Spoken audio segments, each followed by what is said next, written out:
ஜனவரி 13 புனித ஹிலாரி.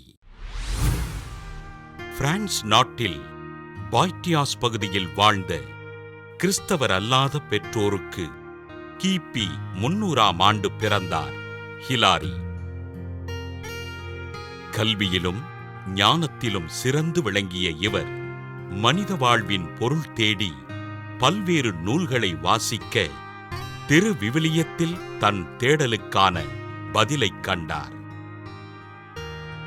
வாழ்வியலின் பொருளினை உணர்ந்து கொண்ட இவர் ஆண்டவர் இயேசுவினையும் அவரது போதனைகளையும் ஏற்றுக்கொண்டு தன் 30வது வயதில் திருமுழுக்கு பெற்று கிறிஸ்தவரானார்.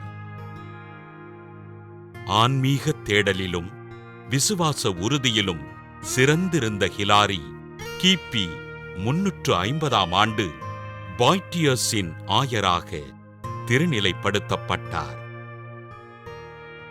இவரது காலத்தில் ஆரியுசின் தப்பறை கொள்கையினால் திருச்சபை மிகுந்த நெருக்கடியை சந்திக்க தன் மறையுரையினாலும் எழுத்தினாலும் ஆரியுசின் கொள்கை தவறானது என்று தெளிவுபடுத்தினார்.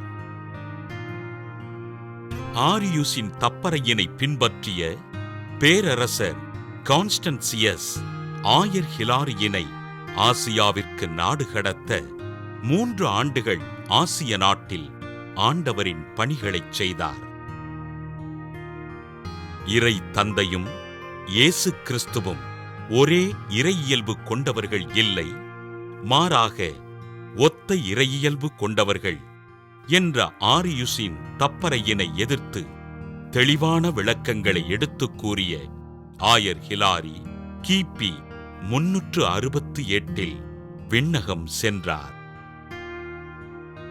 தன் கருத்தாழமிக்க எழுத்தினாலும் மறையுரையினாலும் ஆண்டவரை அறிவித்து பிரான்ஸ் நாட்டின் பாய்டியஸ் மறைமாவட்ட மக்களுக்கு இறைப்பணிகளைச் செய்த ஆயர் ஹிலாரியினை திரு அவை புனிதராக உயர்த்த திருத்தந்தை 9ஆம் பத்திநாதர் கிபி 1851ஆம் ஆண்டு திருச்சபையின் மறைவல்லுனராக அறிவித்தார்.